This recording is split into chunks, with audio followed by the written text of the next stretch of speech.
Ya, mari kita melanjutkan pembahasan dari Genesis, kitab Kejadian. Kita membaca pasal ke-38, ya ini cerita Yehuda dan Tamar, satu cerita yang unik. Kita membaca dari ayat 1,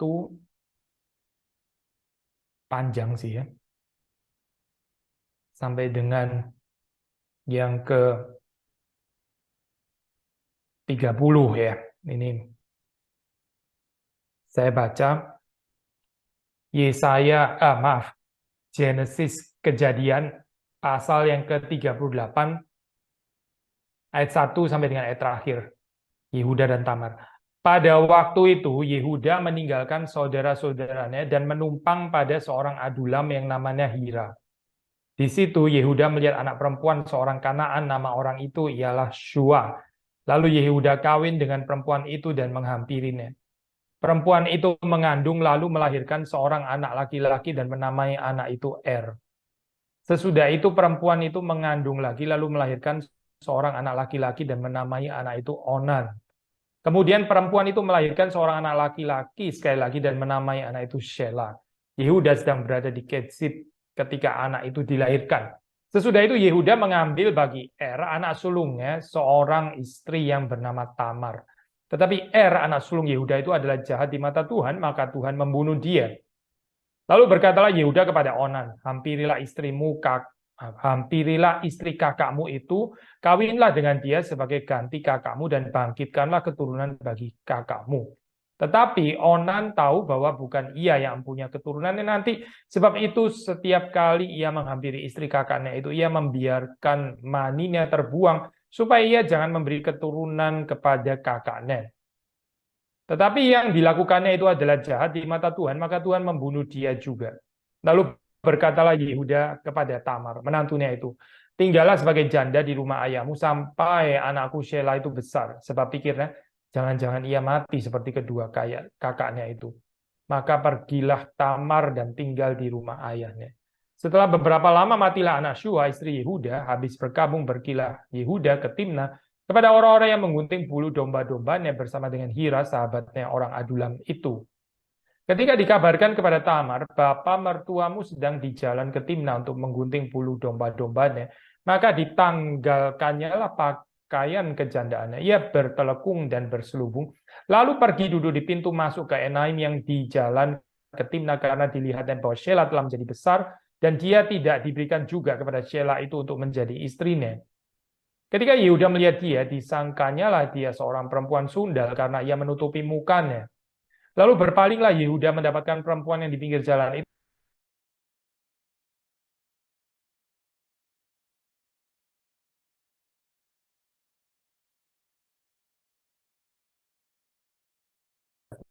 Jika engkau menghampiri aku, jawabnya, aku akan mengirimkan kepadamu seekor anak kambing dari kambing dombaku. Kata perempuan itu, asal engkau memberikan tanggungannya sampai engkau mengirimkannya kepadaku.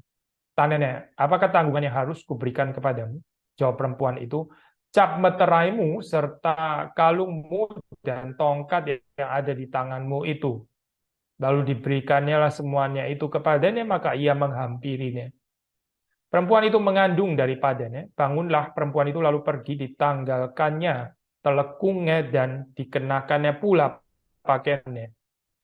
Adapun Yehuda yang mengirimkan anak kambing itu dengan perantaraan sahabatnya orang Adulam itu untuk mengambil kembali tanggungannya dari tangan perempuan itu. Tetapi perempuan itu tidak dijumpainya lagi. Ia bertanya-tanya di tempat tinggal perempuan itu, di manakah perempuan jalang yang duduk tadinya di pinggir jalan di Enaim itu? Jawab mereka, tidak ada di sini perempuan jalang. Kembalilah ia kepada Yehuda dan berkata, tidak ada kujumpai dia, dan juga orang-orang di tempat itu berkata, tidak ada perempuan jalang di sini. Lalu berkatalah Yehuda, biarlah barang-barang itu dipegangnya, supaya kita jangan menjadi olok-olok, menjadi buah olok-olok orang. Sungguhlah anak kambing itu telah kukirimkan, tetapi engkau tidak menjumpai perempuan itu. Sesudah kira-kira 3 bulan dikabarkanlah kepada Yehuda, Tamar menantumu bersundal, bahkan telah mengandung dari persundalannya itu. Lalu kata Yehuda, bawalah perempuan itu supaya dibakar. Waktu dibawa, perempuan itu menyuruh orang kepada mertuanya mengatakan, dari laki-laki yang punya barang-barang inilah aku mengandung. Juga dikatakannya, periksalah siapa yang punya cap meterai serta kalung dan tongkat ini. Yehuda memeriksa barang-barang itu lalu berkata, bukan aku tetapi perempuan itulah yang benar, karena memang aku tidak memberikan dia kepada Shelah anakku. Dan ia tidak bersetubuh lagi dengan perempuan itu. Pada waktu perempuan itu hendak bersalin, nyatalah ada anak kembar dalam kandungannya. Dan ketika ia bersalin, seorang dari anak itu mengeluarkan tangannya lalu dipegang oleh bidan, diikatnya dengan benang kirmisi, serta berkata, inilah yang lebih dahulu keluar. Ketika anak itu menarik tangannya kembali, keluarlah saudaranya laki-laki, dan bidan itu berkata, alangkah kuatnya engkau menembus keluar, maka anak itu dinamai Peres. Sesudah itu keluarlah saudaranya laki-laki yang tangannya telah berikat benang kirmisi itu. Lalu kepadanya diberi nama Serah. Demikian pembacaan firman Tuhan. Mari kita masuk di dalam doa. Tuhan berkati perenungan pada hari ini. Tuhan menolong supaya kami bisa mengerti kehendak Tuhan dan berkati hamba-Mu juga yang menguraikan Roh-Mu yang kudus boleh menguasai kami semua, sehingga sekali lagi firman Tuhan boleh menyelamatkan kami, menguduskan kami, membawa kami ke dalam kehidupan yang semakin memperkenan hati Tuhan. Terima kasih untuk hari ini kami bisa datang beribadah dan tenangkan hati dan pikiran kami. Demi Yesus Kristus kami berdoa. Amin. Ya, so kalau kita membaca di dalam bagian ini ya, mungkin agak sulit untuk mengaitkan dengan perikop-perikop yang lain. Maksudnya kita bisa bertanya gitu ya, ini hubungannya apa ya? Perikop ini tiba-tiba masuk ke dalam bagian di dalam pasal yang ke-8 ini ya. Tapi despite kita ada kesulitan untuk mengaitkan dengan perikop-perikop lain ya, seperti kayak nggak berhubungan secara direct, tapi perikop ini di dalam dirinya sendiri saya itu ada keindahannya ya. Yang di-challenge di sini ya, saya, itu adalah ini ya, conventional idea. Apa sih itu righteous benar itu apa? Lalu ketidakbenaran itu seperti apa ya? Ada bagian-bagian yang seperti direlativisasi di sini, dan ini sulit gitu. Tapi saya juga nggak mau saudara salah tafsir gitu ya. Tapi yang pasti jadi dalam bagian ini saudara bisa melihat itu tentang dosa, tentang kebersalahan ya. Itu di-assess sekali lagi in a very apa ya fresh way, di dalam cara yang menyegarkan itu. Sehingga kita juga bisa mengoreksi. Kadang-kadang kita punya piety, kesalehan itu di dalam batasan konvensional yang kita pikir sudah pasti seperti itu, dan ini yang prioritas paling penting. Sementara waktu kita membaca di dalam kitab suci, di dalam Alkitab, agaknya ada hal yang lebih dipentingkan, dan mungkin untuk kita hal seperti itu kurang penting gitu ya. Sehingga kita nggak menyadari bahwa itu juga unrighteousness, bahwa itu juga sebetulnya ungerechtigkeit, itu sebetulnya ketidakbenaran. Tapi karena kita kurang paham ya konsep seperti itu, kita nggak merasa itu sebagai hal yang salah gitu, atau itu ya biasa-biasa saja. Kita lebih maklum ya. Maka saudara bisa melihat di sini ya tentang ketidakbenaran atau unrighteousness, guilt dan sebagainya. Ini di-address sekali lagi ya, di-address in a very fresh new way, dan kita bisa melihat nanti kaitannya dengan termasuk dengan perjanjian baru ya, sebagaimana di dalam kehidupan Yesus Kristus gitu. Nah, saudara, waktu kita membaca cerita tentang Yehuda dan Tamar, saya percaya saudara di situ sudah bisa melihat bahwa Yehuda ini ya memiliki banyak hal nih. Sementara Tamar itu nggak memiliki banyak hal atau almost nothing ya, apalagi setelah dia kemudian suaminya mati ya. Ini janda, istilah janda itu saya di dalam Alkitab ya, punya satu pengertian yang khusus di situ ya. Memang nggak tertutup kemungkinan janda itu bisa kaya raya, ya bisa juga memang gitu ya. Tapi janda, sebagaimana seringkali digambarkan di dalam Alkitab, itu adalah gambarannya orang-orang yang nggak punya apa-apa gitu. Orang-orang yang masa depannya secara manusia itu nggak jelas banget, nggak jelas gitu. Dan ya seringkali juga nggak diperhatikan gitu ya. Ini termasuk kaum yang lemah for sure gitu. Dan saudara kalau bandingkan antara Tamar dan Yehuda ya di dalam cerita ini ya, Yehuda ya boleh dikatakan hampir memiliki segalanya gitu. Dia sangat diberkati Tuhan ya. Anak ya, keluarganya gitu. Lalu terus kemudian ya termasuk juga dengan harta, resources yang ada pada dia ya, otoritas, kuasa dan sebagainya itu ada pada Yehuda. Tapi Tamar ini apa yang dimiliki gitu? Nah, jangan lupa saya di dalam Perjanjian Baru ya, saya kita membaca prinsip dari Lukas pasal 12 di sana gitu ya. Orang yang diberi banyak itu dituntut banyak. Orang yang diberi sedikit ya, juga dituntut lebih sedikit. Jadi Tuhan itu adil saya, Tuhan itu righteous ya. Dia nggak menuntut orang itu sama. Kalau Tuhan menuntut orang sama, ya itu namanya nggak adil saya. Itu apa? Itu justru ketidakadilan. Tapi kadang-kadang kita seringkali kita pikir keadilan itu seperti itu gitu ya. Yang namanya righteous itu semua orang sama gitu. Orang itu nggak sama saya. Ada yang diberi banyak, ada yang diberi sedikit. So yang diberi banyak kita tuntut banyak, yang diberi sedikit kita tuntut sedikit ya. Tuhan pun mau supaya kita melakukan seperti itu karena Dia sendiri melakukan seperti itu. Nah, saudara kalau melihat di sini ya, kehidupan Yehuda di situ yang diberi banyak, tentu akan dituntut lebih banyak oleh Tuhan. Tapi saudara seperti membaca di dalam bagian ini, agaknya dia tidak menjalankan tuntutan itu ya. Nah ini bukan berarti kita terus kemudian mau mengatakan bahwa dosanya Tamar dengan apa itu ya, berpura-pura menjadi perempuan sundal itu jadi nggak apa-apa gitu ya. Itu bukan dosa. Saya nggak mengatakan itu ya, saya. Tidak loh, saya nggak mengatakan itu. Kita juga nggak mengatakan bahwa perzinahannya Tamar itu terus kemudian nggak kenapa-kenapa gitu ya. Saya nggak bilang kalimat itu gitu. Itu tetap dosa tentu gitu. Tapi seperti saudara membaca di dalam cerita ini, ada yang lebih serius ya, yang mau dikeluarkan di sini, mau ditonjolkan. Nah ini yang kita mau belajar ya di dalam bagian ini terus. Tapi yang pertama saya sekali lagi ya untuk boleh menekankan kalau saudara dan saya di dalam kehidupan ini diberi, apalagi diberi banyak. Lalu terus kemudian kita hidup nggak responsibel, kita itu nggak bertanggung jawab ya. Kita nggak berbagian di dalam kehidupan komunal, kita nggak memberkati kota di mana kita tinggal ya. Ini masalah besar ya. Karena orang yang diberi banyak itu juga dituntut banyak oleh Tuhan ya. Ada orang-orang yang nggak sadar ya kalau dia diberi banyak. Dia selalu merasa itu kekurangan. Padahal dia bukan kekurangan, dia diberi cukup banyak, relatif lebih banyak daripada yang lain. Tapi dia selalu pikir dia kurang. Ya, orang-orang seperti ini saya akan dihakimi Tuhan itu. Karena Tuhan menuntut lebih banyak orang yang diberi banyak. Ya. Nah, ini ya saya, kalau orang di dalam kehidupannya itu nggak merasa dirinya itu diberi banyak ya, kurang diberkati itu.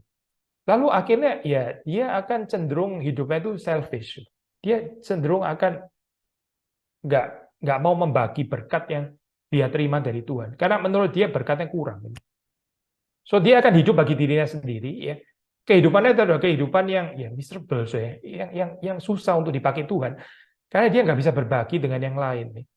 Perhatikan ya, ada dosa yang kadang-kadang kita itu agak menggampangkan gitu ya. Kalau perzinahan itu kayak wah perzinahan tidak kudus ya, itu najis dan sebagainya. Ya memang sih betul tidak kudus najis, nggak salah sih itu ya.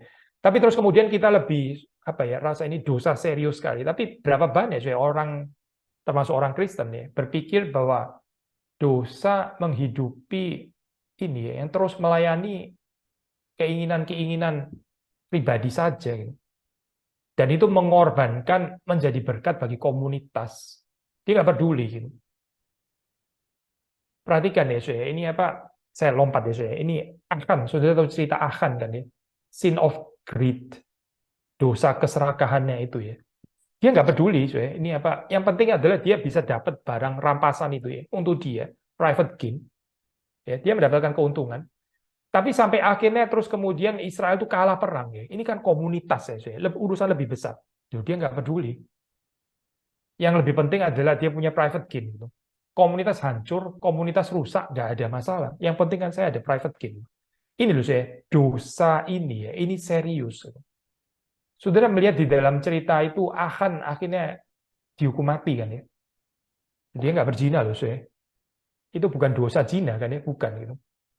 Dosa apa saya? Ya ini, yang kadang-kadang kita nggak sadari, padahal ini sangat serius, yaitu at the expense of communal well-being ya. At the expense of community, tanggung jawab kita terhadap komunitas. Itu kita nggak peduli, yang penting adalah bagaimana saya terus memperkaya diri saya sendiri. Gitu. Saya dan keluarga saya. Saya dan keluarga saya terus makin flourish. Ya orang lain ya sudah, itu kan bukan urusan saya. Lagi pula dia juga Susah kan bukan karena saya yang melakukan kejahatan kepada dia. Dan kalau kita melihat di dalam Alkitab ya, memang dosa itu adalah dosa dan dosa selalu berakibat kepada maut ya. Tapi Alkitab agaknya juga mengajarkan perbedaan ya, dosa, perbedaan dosa. Ada dosa yang lebih serius, dosa yang lebih besar ya, dosa yang lebih merupakan kejahatan di mata Tuhan. Ini bukan mengatakan terus kemudian dosa yang katakanlah lebih kecil bukan dosa, bukan dosa ya. Tapi saudara coba baca lagi saja di dalam cerita ini ya. Saudara, ini loh, Onan ya.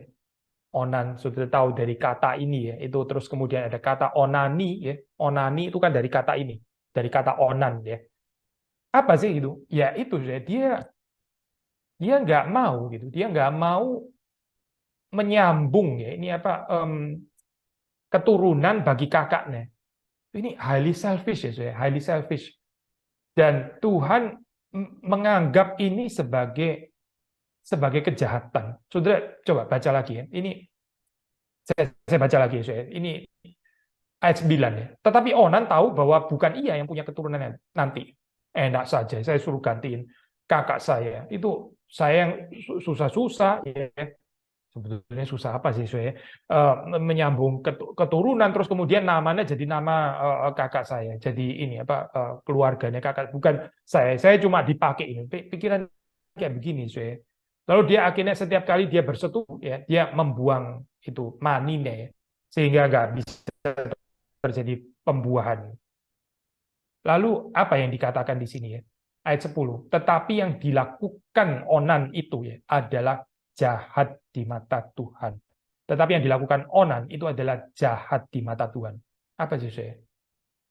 Apa jahat? Ya ini, nggak bersedia ya untuk menyambung keturunan kakaknya. Ini satu kejahatan saya di hadapan Tuhan. Nah, sekarang saya balik lagi. Apakah perjinahannya Tamar dan Yehuda ini jahat? Ya, iya jahat juga, betul gitu. Tapi saudara perhatikan ya, di dalam cerita ini ya, nggak ada sampai ada keterangan seperti itu saya. Tetapi yang dilakukan Tamar itu adalah jahat di hadapan, nggak ada ya saya. Saudara nggak melihat itu. Saya bukan mengatakan terus ini berarti baik loh, bukan itu poin saya. Tetapi ada perbedaan keseriusan dosa di sini gitu. Nah ini ya saya, kalau kita bicara tentang righteousness ya, seringkali kita itu membangun konsep righteousness, kebenaran itu menurut prioritas kita sendiri. Gitu. Saya benar ya, saya beribadah, saya persembahan, saya memberi persepuluhan, dan saya dermawan orangnya, dan saya tidak berzina for sure itu ya, saya nggak pernah pergi ke tempat pelacuran gitu, ya, dan seterusnya dan seterusnya. Lalu kita merasa kita benar gitu. Tapi mungkin ya orang yang sama itu memeras orang lain, memeras janda, dan dia nggak sadar gitu ya. Kalau ini adalah satu dosa yang sangat serius sebetulnya di hadapan Tuhan. Orang yang nggak peduli komunitas, orang yang terus memperkaya dirinya sendiri, tapi nggak berzina, nggak berzina. Lalu dia merasa diri righteous. Ya inilah kebahayaan di dalam model piety atau spiritualitas yang dibangun berdasarkan prioritas kita sendiri, tapi bukan menurut firman Tuhan. Ya, sekali lagi saya bukan mau mengatakan bahwa dosa seks itu bukan dosa, bukan ya bukan. Bahwa perzinahan itu bukan dosa, bukan. Saya nggak pernah mengatakan ini tentu dosa. Tapi seringkali di dalam kehidupan ini ya, saudara dan saya, kita bisa lebih memperhatikan dosa-dosa tertentu, sementara dosa-dosa yang lain yang lebih serius di hadapan Tuhan, yang lebih merupakan kejahatan di mata Tuhan, kita nggak sadar.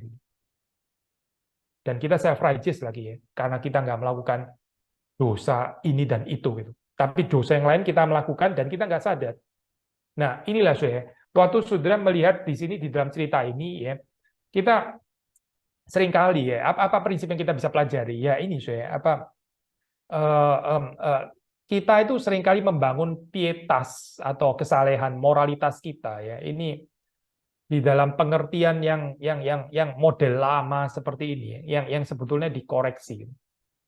Akan dikoreksi ya, oleh Tuhan. Saya coba baca ini ya, di dalam persiapan kejadian ini saya sering kali pakai Walter Brueggemann ya, saudara kalau mau beli juga boleh, tentu kita nggak harus setuju semua teologi atau pendapatnya dia, tapi menurut saya sih penafsirannya dia termasuk salah satu penafsiran yang baik ya untuk kita bisa mengerti kitab Kejadian. Nah dia mengatakan seperti ini saya baca the text makes a judgment a judgment relative guilt. Tamar has committed the kind of sin the good people prefer to condemn, engaging in deception and illicit sex and bringing damage to a good family. Tentu ya ini dosa tetap gitu. Apa? Ya, deception. Dia menipu kan, pura-pura jadi perempuan. Tentu ini dosa, saya. Dosa ini gitu. Lalu ini seks ya, dosa itu juga dosa gitu. Dan terus merusak nama baik keluarga. Ya iya, ini juga dosa gitu. Tapi saya lanjutkan ya. For a moment, until aware of his own involvement, Judah reacts on the basis of that sort of morality. Ayat 24, saya. Sudah perhatikan ya, apa yang jadi persoalan di sini ya? Bukan bahwa Tamar itu sesungguhnya tidak berdosa. Bukan, ya memang dia berdosa. Tapi saudara, coba baca ya, sekali lagi kita baca sekali lagi ayat 24. Di situ kan ada orang mengabarkan kepada Yehuda, Tamar menantumu bersundal, bahkan telah mengandung dari persundalannya itu. Lalu coba sudah perhatikan. Yehuda menjawab, bawalah perempuan itu supaya dibakar. Bawalah perempuan itu supaya dibakar. Pertanyaan kita sederhana, soalnya. Lah Yehuda, memang Yehuda nggak bersundal ya. Memang dia nggak berzina gitu. Nggak harus tahu lah, saudara nggak harus tahu bahwa itu adalah perempuan yang ditiduri. Tapi Yehuda pasti tahu dong bahwa dia pernah tidur dengan perempuan yang bukan istrinya. Pasti tahu dong. Lalu dia gimana sih? Jadi kalau perempuan dibakar gitu, kalau laki-laki ya nggak kenapa-kenapa. Ini loh saya, ini masalah gitu ya. Membangun konsep moralitas yang diterapkan itu berat kepada orang lain, tapi kepada diri sendiri ya seperti kayak nggak berlaku gitu. Jadi dia reaksi ya, reaksinya itu wah langsung ya. Ini on the basis of that sort of morality. Morality ini ya, morality, let's say morality lama. Oh, orang berzina harus dihukum mati, orang berzina harus dibakar. Tetapi ya saya nggak diperhatikan oleh ya maaf, Yehuda di sini adalah nah ini ya, dan ini juga lebih bermasalah di hadapan Tuhan daripada dosa perzinahannya Yehuda ya. Yaitu apa saya? Bahwa dia itu nggak peduli ya dengan Tamar yang adalah janda itu yang dijanjikan ya itu nanti akan dinikahkan kalau anaknya akan menjadi besar, anak yang lain lagi gitu. Tapi dia nggak memenuhi janjinya.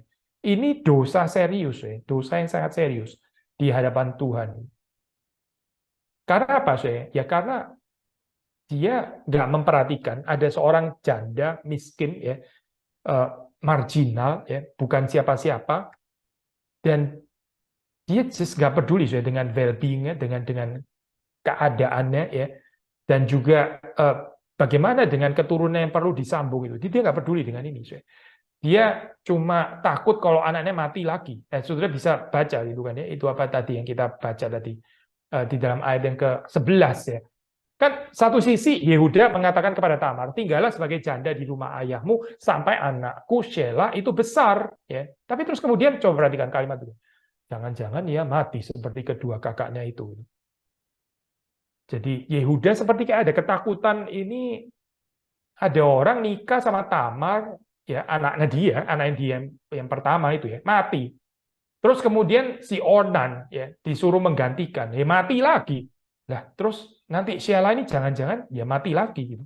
Semua orang yang nikah sama Tamar bakal mati aja gitu. Ini kan kacau kayak begini. Jadi Yehuda ya tenang-tenang aja gitu. Jadi dia satu sisi ngomong berjanji kepada Tamar, nanti kamu akan menikah dengan anakku yang lain lagi, tapi dia nggak memberikan, dia nggak peduli gitu. Tamar mau mati mau apa ya terserah, yang penting jangan anakku yang mati gitu kan. Ini kan menantu, ini berarti orang luar gitu kan ya. Ini kalau saya coba ini ya saya dramatisasi gitu ya.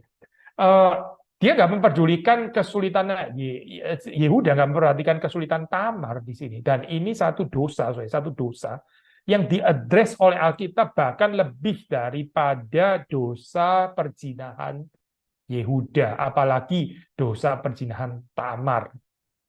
Tetap dosa, tetapi ya bukan moralitas ini yang sedang dipersoalkan oleh Alkitab, tetapi sesuatu yang lebih serius ya. Saya kutip Brueggemann lagi ya. The narrative juxtaposes his prudent ya kecerdikan kelicikannya ini ya si Yehuda ini, tapi but self-serving withholding and her deceptive harlotry. Jadi narasi ini saya ini membandingkan di satu sisi gitu ya. Ya memang sih ini apa si Tamar ini berbohong gitu ya. Dia menjadi perempuan sundal supaya dapat keturunan ya. Tapi ini ya, saya pakai tanda kutip ya, supaya saudara jangan salah mengerti. Ini ya, ini tanda kutip ya, saya. Itu lebih dimaklumi Tuhan, ya, tetap dosa, sekali lagi tetap dosa, salah, iya salah, tapi tetap dimaklumi Tuhan daripada, ya, saya, daripada si Yehuda yang nggak memperhatikan well-being-nya Tamar. Mau mati sebagai janda ya sudah mati aja. Sekarang kan saya nggak ini sih, nggak keen untuk kasih anak saya untuk menikah dengan dia. Nanti dia mati lagi anak saya gitu. Sudah 2 kali mati ini jangan-jangan perempuan pembawa sial gitu. So self-serving withholding ini loh saya. Ini nih ketidakbenaran di hadapan Tuhan gitu. Bahkan lebih daripada dosa seks. Sekali lagi, saudara jangan ini ya pelintir khotbah ini terus kemudian kita jadi oh ternyata nggak apa-apa ya dosa seks. Bukan saya nggak tanggung jawab dengan ini ya. Saya nggak bertanggung jawab kalau setelah saudara dengar khotbah ini terus kesimpulan wah ternyata saya baru tahu loh dosa seks kan ngomong itu saya bukan itu. Saya katakan ada dosa yang lebih serius daripada dosa seks. Sebagaimana dikatakan di dalam bagian ini. Dosa seks ya tetap dosa, itu satu keseriusan. Tentu gitu. Tetapi ada yang lebih serius di dalam hal ini ya. Tamar melakukan ini dengan cara menipu, ya itu salah. Ya, apalagi dengan cara berzina gitu. Harusnya kalau benar ya dia tetap menantikan dia bisa ngomong kepada Yehuda supaya Yehuda memegang janjinya gitu kan. Itu cara yang ideal gitu. Tapi ya dia sendiri orang berdosa, akhirnya dia ambil shortcut jalan pintas, dia berpura-pura menjadi perempuan sundal dan akhirnya memang benar juga akhirnya ya dihamili dan dia bisa mendapat keturunan. Ya, ini saya keliru, jelas keliru saya. Tapi ini kekeliruan ini kalau dibandingkan dengan kekeliruan Yehuda ya yang nggak peduli dengan masa depannya Tamar, maka kekeliruannya Yehuda ini lebih jahat di hadapan Tuhan sebetulnya gitu.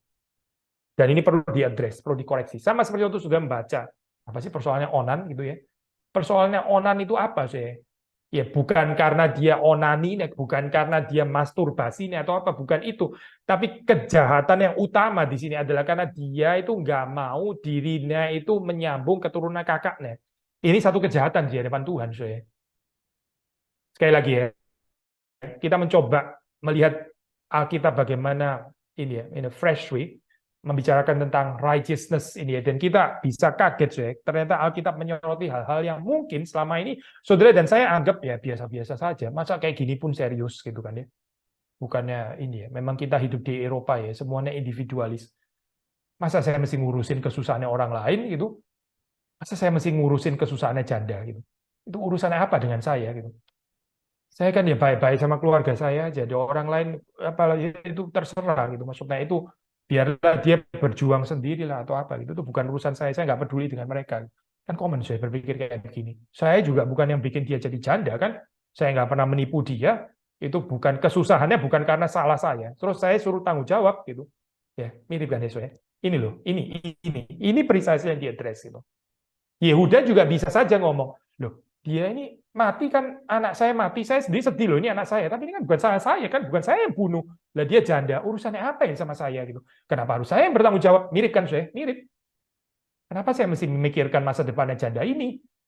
Menantu, ya menantu sih menantu, tapi kan ya sudah toh, dia, suaminya sudah mati, dia sudah selesai dong. Kalau sudah mati ya sudah dong, mau apa lagi sih sekarang? Masa saya mesti terus cariin suami baru untuk dia gitu? Urusannya apa ya dengan saya gitu? Bisa saja saya berpikir seperti ini. Tetapi sekali lagi ya, ini justru yang lebih disoroti di dalam bagian ini, di dalam perikop ini. Kadang-kadang ya, our selfishness ya, keengganan kita, ketidakpedulian kita, our mercilessness ini ya, itu lebih menakutkan ya daripada dosa seks ya. Lebih menakutkan. Sikap hati yang dingin, yang nggak peduli ini saya, yang suruh orang lain sudah struggle sendiri, yang nggak ada belas kasihannya. Ini lebih menakutkan saya, actually gitu. Balik kepada cerita ini ya. Jadi apa sih saya? Apa sih sekali lagi ya yang dipersoalkan oleh naratif ini ya?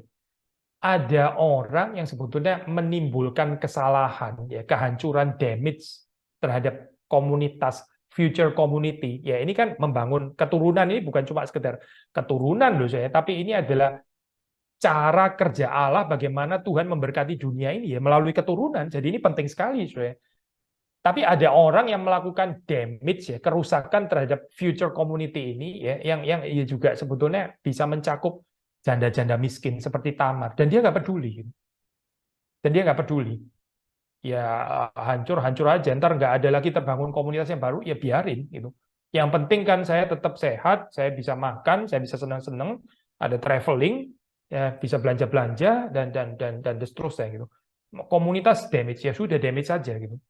Sekali lagi ya, tadi kita mengatakan Achan kan ya. Achan itu ya precisely berpikir seperti ini, saya dapat barang rampasan, toh ada logikanya juga. Kan barang rampasan untuk apa ya, daripada dibuang dia apa ya saya ambil aja, toh nggak ada juga yang bisa boleh pakai kan, daripada nggak dipakai ya ini kan barang sayang juga ya, lebih baik saya pakai, saya ambil ya, toh juga bukan punyanya orang lain, ini kan sudah punyanya bangsa kafir yang sudah dihukum Tuhan, jadi sekarang tinggal barangnya anyway mesti dibuang juga, daripada dibuang saya pakai, apa salahnya gitu kan. Tapi dia nggak sadar bahwa dengan tindakan ini yang greedy ini ya, dia sebetulnya itu menghancurkan komunitas umat Allah. Dia nggak sadar, dia nggak sadar, dia nggak peduli ya dalam hal ini ya. Sampai akhirnya terus Israel kalah ya. Padahal Israel selama ini peperangan selalu diberkati Tuhan, menang, menang, menang. Tapi kali ini kalah karena apa? Karena ada Achan ya, karena ada Achan yang serakah ini ya, yang cinta harta. So, seringkali saya di dalam gambaran ya, let's say kita pakai istilah moralitas lama ini ya, moralitas konvensional ini ya, yang seringkali kesulitan adalah yaitu kita tajam terhadap orang lain, tapi kita tumpul terhadap diri sendiri. Waktu giliran kesalahannya orang lain aja saya, itu dibabat habis-habisan gitu ya, dihakimi habis-habisan, tapi sendiri saya itu enggak, double standar istilahnya. Dia pakai standar yang berbeda. Judgment untuk orang lain gitu ya. Tapi untuk diri sendiri penuh dengan rasa maklum gitu. Ya ini kayak Yehuda, seperti Yehuda. Bawalah perempuan ini ke sini dan dibakar gitu, dan bakarlah dia gitu. Nah, terus lu sendiri memang kalau laki nggak perlu ya ada hukuman gitu. Cuma itu hukuman hanya untuk kaum perempuan, untuk kaum yang lemah. Ya, ini loh saya kemunafikan seperti ini ya, kemunafikan seperti ini. Nah, saudara kalau melihat di dalam kehidupan Yesus ya, Yesus kan juga bicara ini kan ya, orang-orang Farisi ahli Taurat, ada miripnya saya. Yehuda ini seperti kayak gambaran orang-orang Farisi ahli-ahli Taurat gitu, yang nggak sadar bahwa mereka itu juga nggak menerapkan firman Tuhan untuk diri mereka sendiri, tapi mereka sangat tajam terhadap orang-orang yang di bawah. Mereka sangat judgmental terhadap orang-orang yang lemah, saya. Khususnya terhadap orang yang lemah. Oh, mereka nggak berani judgmental terhadap Herodes. Oh, nggak berani, saya nggak berani. Terhadap Pontius Pilatus. Oh, nggak bisa dong. Itu kan orang kuat ya. Orang kuat kita mesti lunak. Ya, tapi kalau orang janda miskin, nah inilah saya. Nah, pelacur gitu, wah, gitu kita mesti rajam dia gitu. Karena dia nggak ada backingannya kan. Kita mau menyatakan hukum Taurat untuk orang-orang seperti ini. Ya ini saya sama gitu. Saudara, jangan teologi itu dipakai untuk menghantam orang lain, khususnya orang-orang yang lemah. Ya, tapi kita sendiri nggak menggunakan teologi itu untuk diri kita sendiri. Celaka ya, saya ini gambaran seperti ini. Spiritualitas celaka ini seperti ini. Kita pakai untuk menghantam orang-orang lain, khususnya yang lemah lagi ya, janda-janda miskin gitu misalnya, atau mereka yang nggak punya backing kan. Lalu kita hakimi habis-habisan itu, abusing power seperti ini. Tapi kita pakai standar yang lain untuk diri kita sendiri. Kita menggunakan another standard ya, so far tentang conventional morality cuma sampai di sini saja, saudara. Lalu berarti new morality ini apa? New righteousness-nya apa? New community-nya apa? Nah, saudara, kita melihat yaitu yang dibentuk oleh Yesus Kristus ya, di dalam khotbah di bukit misalnya. Saudara bisa membaca misalnya di dalam Matius 5 ya, Matius 5. Coba kita baca ya, Matius 5 ini ya. Maksudnya kita mengaitkan pembacaan ini dengan perjanjian baru ya. Yesus mengatakan misalnya dalam ayat 17, jangan kamu menyangka bahwa aku datang untuk meniadakan hukum Taurat atau kitab para nabi. Aku datang bukan untuk meniadakan, melainkan untuk menggenapinya. Karena aku berkata kepadamu sesungguhnya selama belum lenyap langit dan bumi, satu iota atau satu titik pun tidak akan ditiadakan dari hukum Taurat sebelum semuanya itu terjadi. Karena itu siapa yang meniadakan salah satu perintah hukum Taurat, sekalipun yang paling kecil, dan mengajarkannya demikian kepada orang lain, ia akan menduduki tempat yang paling rendah di dalam kerajaan sorga. Tetapi siapa yang melakukan dan mengajarkan segala perintah-perintah hukum Taurat, ia akan menduduki tempat yang tinggi di dalam kerajaan sorga. Maka aku berkata kepadamu, jika hidup keagamanmu tidak lebih benar daripada hidup keagaman ahli-ahli Taurat dan orang-orang Farisi, sesungguhnya kamu tidak akan masuk ke dalam kerajaan sorga. Lalu terus kemudian Tuhan Yesus memberikan contoh-contoh ya di bawah. Kita nggak mungkin bahas ini ya, soalnya karena ini kita nggak sedang khotbah tentang khotbah di bukit. Tapi saudara bisa membaca itu, ada ini ya, beberapa contoh di bawahnya gitu. Ya ini soalnya, new righteousness, better righteousness. Bukan seperti righteousness yang dibangun oleh ahli-ahli Taurat dan orang-orang Farisi. Kenapa sih? Ya karena mereka pakai double standard. Mereka tajam kepada orang-orang yang rendah ya, kepada orang-orang yang di bawah itu gitu. Tapi mereka nggak pakai standar yang sama untuk diri mereka sendiri. Mereka menggunakan teologi untuk justify, membenarkan diri mereka sendiri. Padahal mereka sendiri juga perlu dihakimi sebetulnya. Mereka juga perlu bertobat, mereka perlu mengaku dosa. Tapi ini nggak ada. Yang ada adalah hukum Taurat dikenakan kepada orang lain. Ya. Nah, new community ya, yang dibentuk oleh Yesus Kristus. Ini ya inilah saya, new morality, new community ya, new righteousness ya, better righteousness. Bukan seperti righteousness keagamaan yang seringkali dibangun dari bawah oleh manusia berdosa, oleh saudara dan saya. Di dalam hal ini ya, saya kita bisa melihat kehidupan Tamar ya, dengan segala keberdosaannya, dengan segala kekurangannya. Semua orang di dalam dunia kecuali Yesus Kristus itu berdosa ya. Semua mau Musa, Yeremia, Yesaya, siapa saja, Daud, Abraham, Ishak, Yakub, Israel, semuanya berdosa ya. Kita tahu Tamar juga berdosa. Tapi saudara bisa melihat di sini ya, bagaimana kerinduannya ya, determinasi dia, kesungguhannya dia untuk mendapatkan keadilan. Untuk mendapatkan keadilan. Dan bukan cuma keadilan bagi dirinya, tapi untuk juga melihat bagaimana janji Tuhan itu digenapi. Ya, ini sesuatu yang kita bisa kaitkan dengan kehidupan Yesus Kristus. Ironis ya, di sini kita bisa bicara type ya, kita bisa bicara tipologi ya. Kalau di dalam Perjanjian Lama kan kita sering membicarakan Musa, ya Daud itu type of Christ gitu ya. Itu adalah tipologi dari Kristus gitu ya. Sebetulnya itu menunjuk kepada Kristus. Di sini sebetulnya yang lebih cocok menjadi type itu bukan Yehuda tapi Tamar. Yehuda di sini justru malah seperti bukan seperti type Kristus bukan, tapi seperti type orang-orang Farisi dan ahli-ahli Taurat. Sadly. Bukan seperti Yesus ya. Tetapi Tamar despite segala keberdosaannya, kekurangannya. Tapi bagaimana dia punya determinasi ya, bahwa janji Tuhan itu boleh digenapkan. Itu adalah sesuatu yang indah sebetulnya. Meskipun caranya salah, tentu saja ya, caranya salah. Gitu. Saudara melihat ini ya, Yesus Kristus sendiri ya, juga waktu di dalam kehidupannya di dunia, dia juga berpolemik dengan gambaran righteousness model konvensional yang lama kayak begini ya. Ahli-ahli Taurat orang Farisi. So ini seperti kayak sudah didahului ya, diantisipate melalui cerita Yehuda dan Tamar ini. Yehuda ini model old conventional righteousness ini kan ya. Yang Tamar harus dibakar gitu misalnya. Ya ini model kayak begini ya. Tetapi dia sendiri nggak sadar bahwa pertama dia juga berzina, ini juga dosa kan ya. Tapi seperti kayak nggak ada pembicaraannya di dalam pikirannya Yehuda. Dan kedua juga ada dosa yang lebih besar bahkan daripada perzinahannya dia. Yaitu apa sih? Dosa menahan berkat Tuhan ya, untuk orang yang lemah. Itu dosa besar saya di dalam naratif ini ya. Karena dia nggak peduli dengan masa depannya Tamar.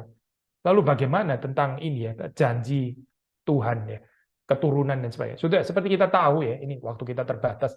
Tapi seperti saudara tahu, ini kan Yehuda ini kan nenek moyang daripada Yesus Kristus kan ya.